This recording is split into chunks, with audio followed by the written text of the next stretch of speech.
So what is Virtual Hydlide? Well, the original Hydlide was a strange NES RPG from TNE Soft. You either love it or hate it. Mostly hate. 20 years later comes Virtual Hydlide. When I first saw this game, I thought, great, King's Field for the Saturn.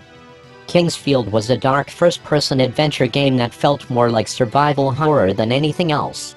It is a hardcore old-school dungeon crawler. The original PS1 American release is actually the second game in the series. This is one of those old games where you end up fighting Satan himself. Completely relentless and with no remorse. Death is at every corner. You either learn to get by in this world or you get your ass handed to you. Gloomy and depressing, but very addictive. It was a first-person Dark Souls but slower and harder to control. Secret doors, slimes, eggplants, Gazuras, you name it. This game has it all. You can even kill the townspeople and screw your game up. Get used to hearing the blood-curdling screams of your character's inevitable death.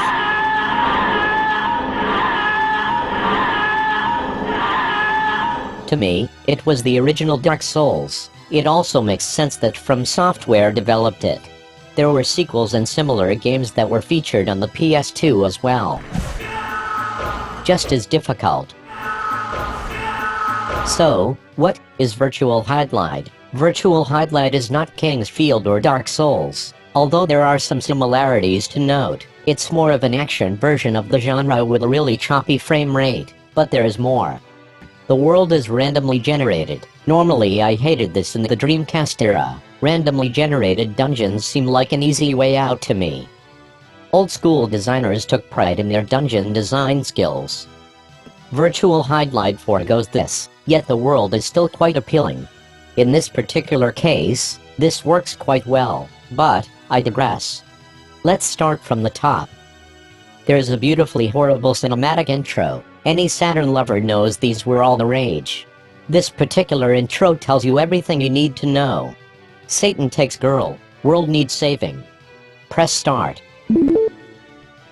The next thing you notice is the difficulty settings. There are 3. On the easy setting, the map has guidelines to show your next destination. On normal and hard, it's a free-for-all. So, how is this similar to Dark Souls? For one, you're thrown into this random world without any notice and have to fend for yourself. You also find most items randomly. Well, not completely. Key items usually hang around in a designated area but never in the same place. Second, if you're not careful, you can walk into a new area and get killed. This is mostly where the similarities end. At first, the frame rate makes you sick. In fact, some people can't watch this game for too long without reality itself becoming 15 frames. Although the world is created randomly, the sequence of events always remains the same. 1. Go to mansion. 2. Light the orbs. 3. Kill Japanese vampire. How did we know he was Japanese? We figured this out as kids by playing the vampire's voice backwards with our recorders.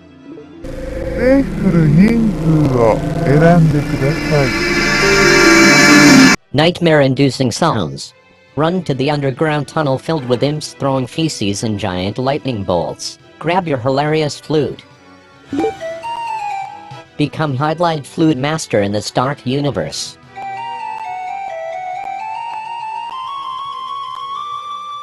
Oh man, that sound is wonderful.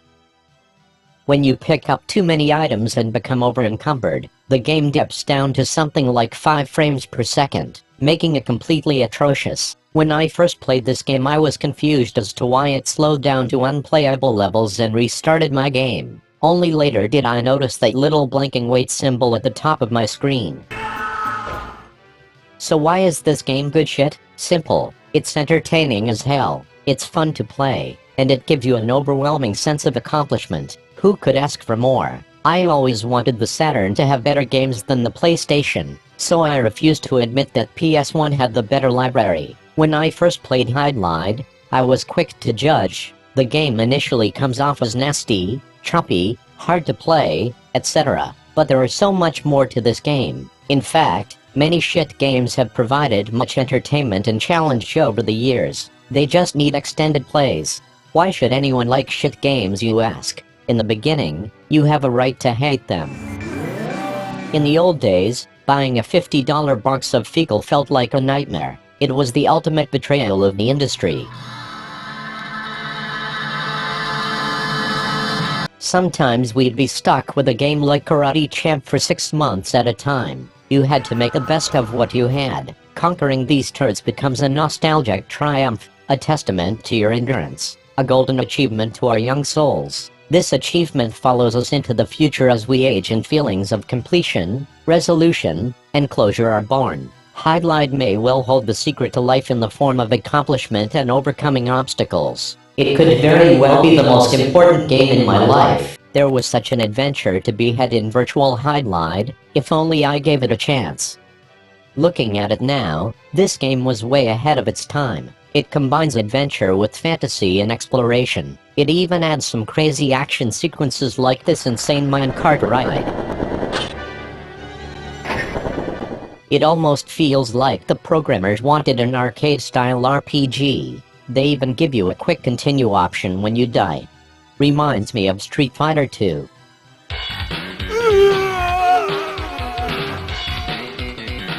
You can save and load anytime, but that never really breaks the game. It only increases your enjoyment a bit. They expected you to become frustrated before you really figured this game out. My only wish is that I could see Hydlide's face. I always wondered what it would be like. Hydlide is the greatest hero of them all. Wear that ridiculous fairy armor proudly. How much more badass can you get? You took out a 3-headed dragon inside a volcano, flew through old mine shafts, beat up feces-throwing imps, battled electricity, dodged bees, touched fairies, rode futuristic elevators in a castle on the sea, ripped open a whale's rectum, and fought Satan inside hell. You truly are the greatest hero ever. If I am to establish a rating system, here and now, I give this game 5 Hydlides, this being the maximum amount of Hydlides. I've wanted to tell the world for years and scream it out loud. In my house this game is beat annually as part of gaming tradition that brings old friends together. If you ever run across this gem, please give it a chance. It is truly the very definition of good shit.